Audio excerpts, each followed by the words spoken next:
Welcome back to Winning the Room. In this episode, we're talking with Matthew Grounds about Barrenjoey, his business, and his role in philanthropy. This is where I'm lucky enough to coincide with Matthew and work with him. It's a great conversation, and I hope you get a lot out of it. It's interesting when I ask you a question about what have you done right and, what's your edge been, etc. You've gone to people and potentially young people. Yeah. And I know you don't want to go there on yourself, but I'm just interested, right? Like so many years of success, consistent success at UBS, like top 10, I think for the last 10 years of your tenure, at least. I remember at your going away party, that plaque. Yeah. I mean, it's like, you couldn't script a performance record like that.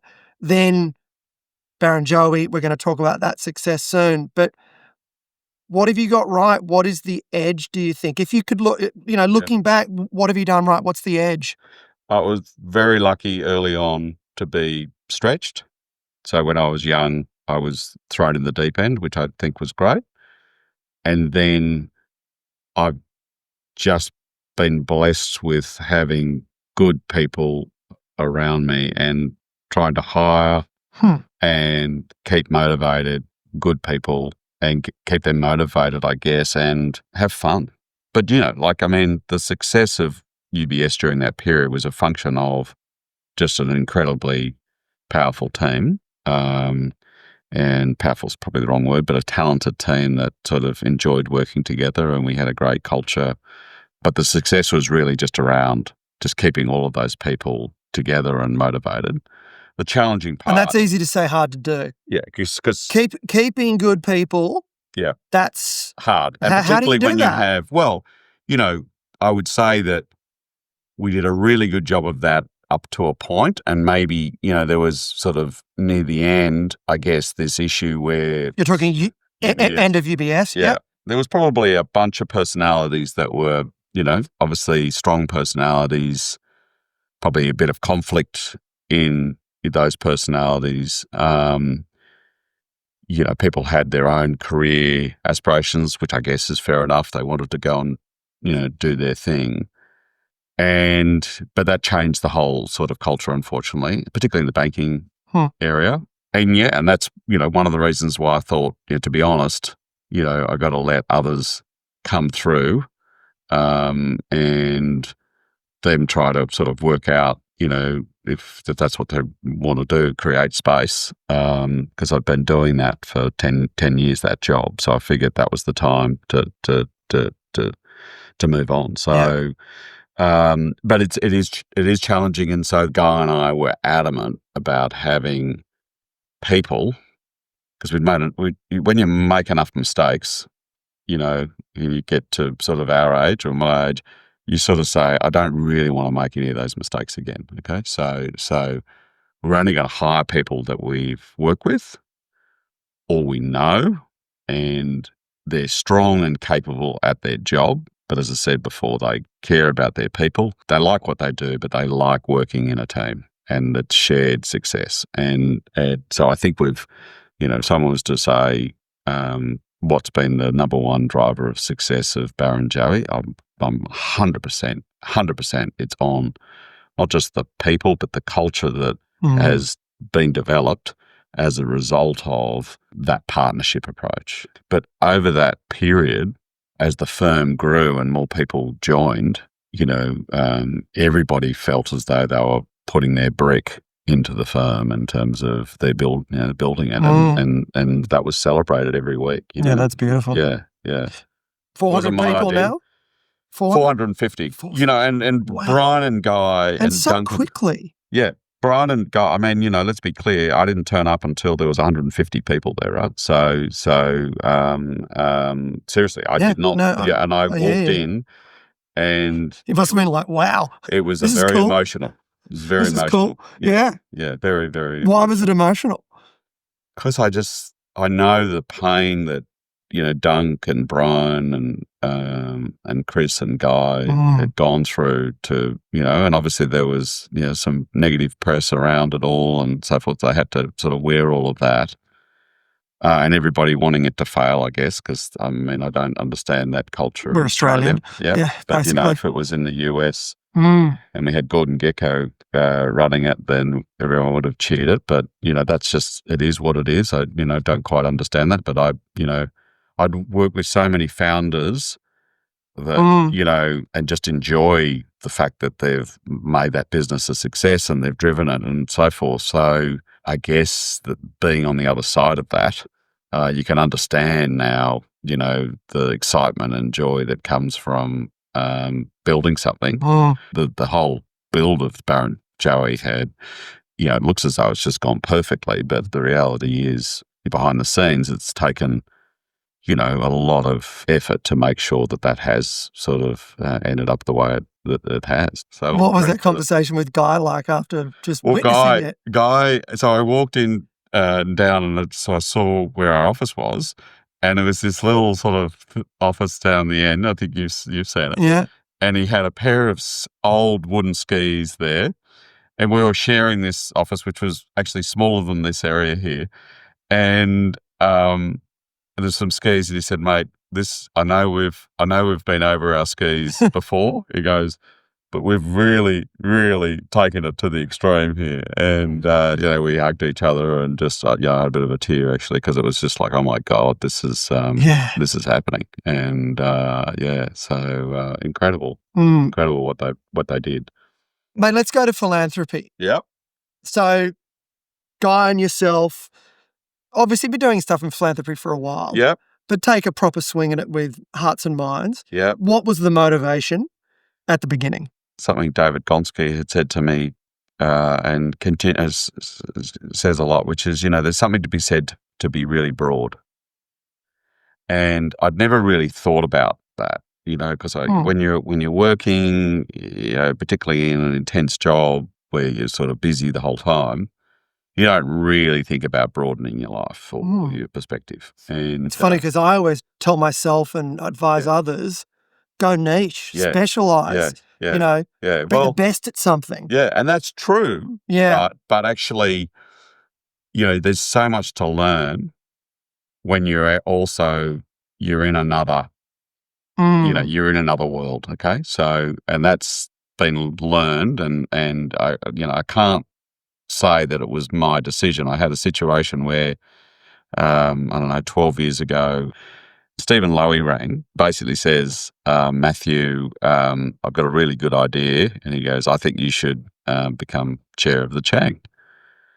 And I'm not on the board of the Chang, Victor Chang Cardiac Research Institute. And my immediate response was, Stephen, I just don't have the time. I'm on an aeroplane. I'm running the global banking business. I've got, also the Australian business. So I'm just like, I don't have the time. And then I thought to myself, he's chairing the art gallery, he's chairing something else, he's doing something else. And I was thinking, that's a pretty rude response. So that was going on in my mind. Right? Yeah. And Stephen sort of said, look, I understand. And I think I was, I don't know how old I was, but I was, 40 something. And Stephen said, could you meet with the director, who's a scientist who was running it, a guy called Bob Graham? I said, sure. And I had in my head, I'll go meet this person, Bob Graham, for 15 minutes and, I'll just say no. Anyway, so I catch up with Bob, and Bob is just this beautiful man, enormous brain, extremely humble. If you had dinner with Bob for 5 hours, you wouldn't know, he just wouldn't let you know, like, what he does, right? But this man's, had 18 years in the US, the Cleveland Clinic, worked with Nobel laureates and, just a huge brain and very broad. And, Bob, a bit older than me, I think he was 60-something. And we just got on. And I think we spent an hour and a half or 2 hours together and was like, hang on, this could really work. And then I sort of thought, well, actually the Changies are a little bit like UBS. They've got these really strong, sort of capable lead scientists, and then they've got their teams working with them. And I wouldn't describe it as competitive, but it's sort of super intense and focused. They're working on weekends. They're very passionate about, and a high-performance team. And I just thought, wow, I think there might be some things here that I'm going to enjoy and actually be able to help with. And so Bob and I really hit it off. And so I joined. And Can I jump in for a sec? yeah. Do you make a lot of decisions on, you know what, we got along? Like, is chemistry a big part of... 100%. 100%. Yeah. Really? Yeah. Yeah. Because, if I'm Even going to when share it. money's at stake and, Well, Guy and I have said, like, we sort of, again, back to Barrenjoey, we want to work with people that we want to work with, people that, we can respect, they respect us, there's trust, and, it's like there's transparency. It's like we've got to an age, I guess, where people don't want to work with us, that's fine. Yeah. We commit to do our very, very best and bring the best minds. But, some people might have a relationship with somebody else and for whatever reason, and that's fine. And we never complain. If we miss out on a piece of business, it's like, okay, next, move on. Yeah. And you can probably imagine that completely jives with what I'm about, what this podcast is about, human connection. Yeah. And I guess one of the things that's on my mind constantly, young people, potentially all people, disconnected on screens, maybe not in social settings, maybe not figuring out what the radar is for good person, bad person, etc. Yeah. Where does that put them? Maybe in a quite a quant material machinery kind of place. I don't want to be the doomsdayer, but I sort of see some of that stuff happening with young people. Yeah. But maybe all people. Yeah. What are your thoughts on that? Yeah, I worry about that. Yeah, I mean, I worry generally about, this coming wave of technology and sort of that we've been on, and now clearly we're moving into an acceleration point. And I do worry about, as much as it's a dichotomy of fear and excitement. And, recently I've probably been more on the fear side. I've moved from excitement to fear, I guess, in terms of concern. So yeah, me too. Me too. So, but it's not something that we're going to be able to stop. And given the state of the world from a geopolitical perspective as well, it feels like that race is not going to be an even race because there's no global order. And I'm in the thick of this book at the moment, which is, 2 years old, but Coming Wave, which is sort of talks about this issue. And this is sort of, as I said, 2 years old. So it's sort of like you think about what's happened in the last 2 years. Yeah. Last 2 months. Yeah. So what's it called? Coming Wave. Coming Wave. Who's it by? The founder of DeepMind, Suleiman. Okay. Mustafa Suleiman. Yeah. And a friend recommended me to read it, so I got a few of them and I handed them around. But and it really just talks about the fact that what is needed is governance and global sort of frameworks and so forth. But again, the state of the world is such that that's not happening, and this transfer of power from governments, sovereigns to technology companies is extraordinary. So back to your point, how do we make sure that the next generation, the next generation sort of are equipped to be able to sort of maintain the human connection. Otherwise, the agents are going to take control. Yeah. Which, is clearly the scary part. Yeah. And that's very much on the mind side of Hearts and Minds, people like Black Dog, etc. Yeah. So we're lucky enough to work together Yep. on Hearts and Minds. Yep. Fantastic organisation. Yep. Been around for 10 years, raised $78 million to date for medical research in Australia. Yep. Bring together incredible minds, talk about big ideas. Yep. Why is the financial industry flocking towards that? And I'm going to kind of give you options. Yeah. One, because they're good people who want to be philanthropic. The other option, appearances and genuflecting and, I'll make it easy. It's because it's fun. And the reality is, people go to a lot of summits and, financial sort of conferences and are bored out of their brains. And, I think the best decision that Guy and I made was actually ringing you and saying, we're handing the keys to this financial conference to you. Make it fun. Finance geeks like me or whatever, it's like we like a show. We like a bit of fun and, having some humor, and people know that you're going to have high quality content, okay? And it's going to be in short bursts, and you're going to get 27 speakers giving you lots of content. You're going to learn something, and you're going to have fun. You're going to meet a lot of people. What's not to like? And then, by the way, you're giving money to medical research and happy days. Yeah. So it's a win-win. So was it an obvious idea? Listen, it should have been, but Gary'd come back from the New York Zone conference and literally turned up at the board meeting at the Chang, and funds were going down, and we had a ball that I really didn't like going to. And so when Gary just sort of said they did this conference in New York, I thought, hang on a minute, but we knew we had to have speakers.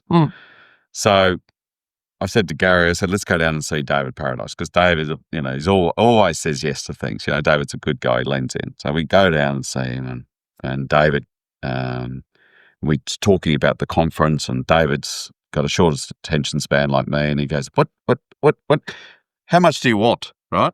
And because we were, of course, asking him to speak, right? And I thought, hang on a minute, he's going to pay to speak. And I said, it's $100,000 to speak at this conference. And David Paradise goes, how much is it not to speak? I said, 200,000. And he goes, I won't speak, but here's 200,000. I said, okay, thank you. But now we're on to something. Then we go to the next fund manager, and we said, look, it's 100,000 to speak. We've got one person, fund manager, who's paying 200 not to speak, but to have, the association. So we were off. Wow. Yeah. What I'm most proud about is the feeling and the collegiate atmosphere on conference day. Yeah. It feels very, very different to anything I've ever experienced in business. Yeah. There's a bit of love there. There is. Yeah. There's love in the air. Yeah. Yeah. And I'm always shocked that it's happening in the finance context. Before I got involved, I did stuff in finance, but not really. Yeah. And I looked at finance probably, I don't know. Yeah, I get it. Slightly negatively. Yeah. And it's amazing, 10 years on, I go to that conference and I feel brotherhood, sisterhood with a group of people. And it's really, really special. Yeah. How have we created that? I have no idea. Yeah. So I'm interested in your insight. How have we formed that? Because it's more than goes back to what I was saying earlier about, for instance, Guy and you are very similar. If you're going to do something, you're going to do it really well. Now, your mum, bless her heart, came to those conferences, and I know that you really wanted to not just impress Guy and me and everybody that you could do a good show, but you wanted to do that with your mum. Yep. And your mum loved it. But I think we all brought that sort of, I had my family there, it was sort of special in terms of trying to do something which was like people would be proud of, because we sort of figured we had an audience that would probably, only give us one shot. And so we set a standard. And it's like, then because of our personalities, what has to be better than last year? Yeah. So how do we make it better than last year? And absolutely. We've got a great team, and that's what drives it. Yeah. So again, all different ideas. You come up with an idea, I'd say, that's crazy, we're not doing that. And then 5 minutes later, a guy says, that's actually a good idea. And I go, all right, okay. Yeah. We push. Yeah. Yeah. Yeah. And you're not in finance, that's beautiful. Yeah. Yeah. I mean, God, I've learned a lot doing it. Yeah. I don't want to reduce it down, but I'm a someone that likes to distill things. I think it's that looseness but serious dedication when it's on. I think we've got a bit of that going as well. Yeah. Because I think about the satellite events around the conference. Yeah. They're pretty loose and expressive and, I know. Yeah, I know. Yeah, like they're a lot of fun and we push it. Yeah. And then, hey, we got Ray Dalio on stage talking about something really serious. Yeah. Or, Scott Besant talking about something really, really serious. Yeah. And then we're off with the Violent Femmes, player doing some weird song. Exactly, playing a flute. Yeah, I know. So it's, again, I think it's that contrast. Yeah. that I think is innately in you and in Yeah. Guy. Yeah. I'm Yeah. just realising actually for the Yeah. first time. Yeah. And I think that's echoing all the way through to Hearts and Minds, Yeah. which is You're pretty probably special. right, actually. Yeah. Yeah. Yeah. Yeah. Because Yeah. seriously, You're you're good at this. I feel like I'm in a chair and this is like, it's fart therapy.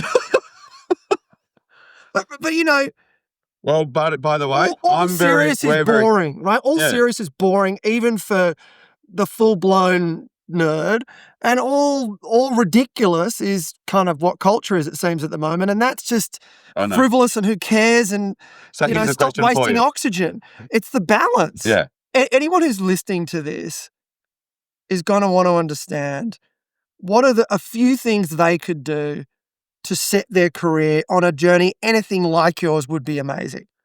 What are a few things? And you've already hit some of them. So mentors, great people around you. Supportive family.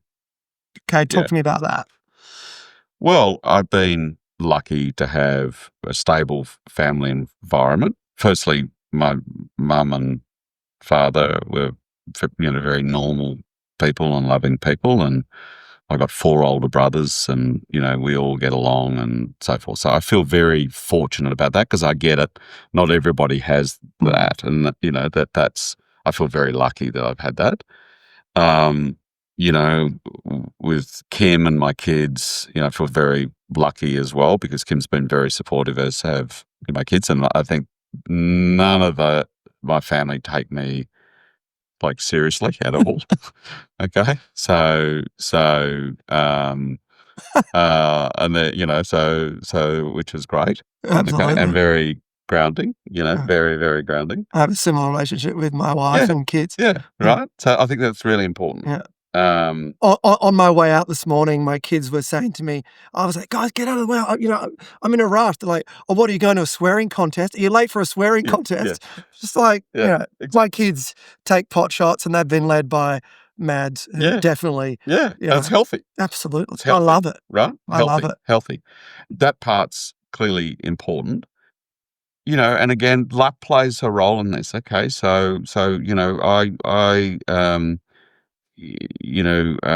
Kim had suggested that I go and apply to a job in the newspaper. Back then you could apply for a job in the newspaper, and I think it was Gresham, and I went and applied, and I think they offered me the job. And then, a friend from university, Hamish, said, actually, why don't you come and work with Schroders? And then, met Peter Mason, and they offered me the job on the spot. Now, all of that was really luck. Okay. Now, and so, that's why, where I can, I try to help people to find a place or, give them a start or try and give them, some experience, because you want to do that because, not everybody gets that benefit. And it's one of the things why in Hearts and Minds, we want to try and, particularly in lower socioeconomic areas, give those people a window and an opportunity into finance if that's what they want to do. I don't want to force anyone into finance, but, to give them a window into it if they, I want equal access, like I think that's important. Yeah, you should always try to be in an environment whereby you're challenged.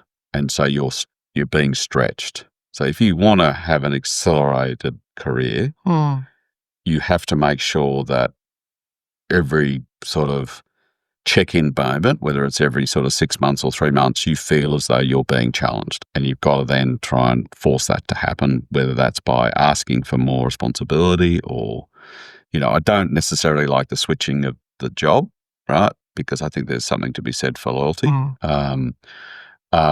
But to talk to your manager and say, look, I'm ready, give me a chance to be in front of a client or whatever. And just always be out of your comfort zone. And if you're out of your comfort zone, and really in those years between your 20s to when you're in your sort of early 30s, you're sort of trying to just get as much learning as possible. And Guy has got a good lesson, which, I'll borrow from him. But if you're turning up to a meeting but you're not talking, just imagine that you are having to answer that question when someone beside you is answering it. That's a great thing to be thinking about. So it just prepares you. That idea of always be stretching yourself, always be trying to get beyond your capability into the bigger rooms, bigger moments, it's counterintuitive. Yeah. right? Or scared. People look for comfort, and I That's think right. potentially more than ever right now, Yeah. it's pretty tempting just to, go phone up but not push it that hard. Yeah. I think that's very important. Yeah. Because that's 100%. Because that's the only way you're going to learn. Yeah. And try and, try not to get stressed. That's a really important thing. Now, some people, It's hard. It's hard, right? Very hard. But perspective's important, and having friends that are outside of finance, I think, is really important, and watching them and talking to them and understanding how important their job is to whatever, and just sort of, so perspective, I think, is really important. And then you lose the fear and the stress, I guess, is the point, which is like, if I get this wrong, I mean, what's the, okay, it's not perfect, but, no one's died. If you do your best and it ends up something going wrong, which happens, it's, as I said, no one's died. Yeah. Do you reckon Barrenjoey is your last business, your last? Oh, wow. Well, I think of Barrenjoey as something that will just grow into the future, hopefully, and I, look forward to sort of the younger people in the organisation taking the lead in its growth. And I'm not going anywhere. I really love going into work and working with the people, and that's, all of us feel very lucky that we can go in and have fun and do that. So I won't be doing anything, like I'm not doing anything else, like, and I sort of feel like I'm at that point where I'm enjoying the Chang. The Chang's fantastic, so I'll be leaning into that, leaning into Barrenjoey, and hopefully leaning into a bit of fun time. But yeah, like there's no creation of any new business, and hearts and minds, we're busy enough. Oh, we are. Yeah. Oh, yeah. Yeah, no time for golf. Yeah, no time for golf. Sounds like Barrenjoey is the last job, the last creation, and what a creation. If there was a legacy for you, for Barrenjoey, what do you think that would be? What would you want it to be? I don't know if legacy is the right word, but I mean, I don't need to do anything outside of Barrenjoey. We've created opportunities for 450 people. We've just got some young grads that have been with us, since the start, so they're no longer grads, going to Abu Dhabi, our office in Abu Dhabi, right? And then we've got people joining because they want to plug into the culture. A chap out of Citibank has just said, I'd like to come and do securitization. So I think we look at it now and go, there's 450 people that are really enjoying what they do. They feel part of a firm and it's growing. We can do things that I think others will struggle with just because, they have the confines of a global bank, and that creates real opportunity for development in terms of moving across the businesses. And there's a lot of joy and pride in that. Yeah. And, like Guy and I often say, okay, well, I guess we didn't force anyone to join.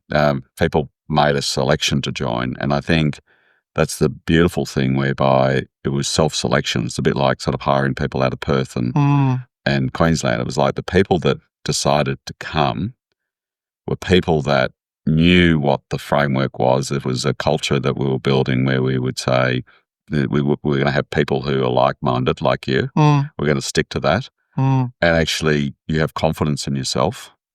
And, some of those people that came, all of their teams came. And that, that was just, I guess, because of the nature of the fact that they were people that cared for their team. Yeah. Their team turned up because they wanted to work for that person. I think we look back now and say, well, it's been a great thing to have done to create this vehicle for everyone to sort of grow within it. And, it will be driven by the current young people in the firm that decide where the firm should go. The person who I think is sort of a bit more well-rounded is going to create something that's probably special, and people will follow and enjoy that and create fun.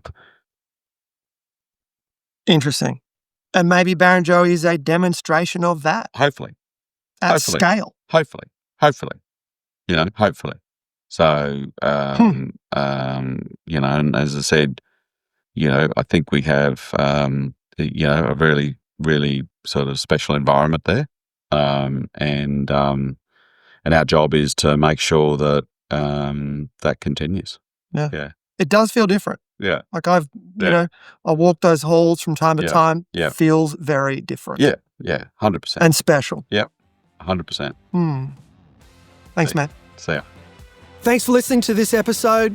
It's a really important conversation that needs to happen, and you can find us anywhere where you get high-quality podcasts. If you enjoyed this conversation as much as I did, make sure you check out the next episode.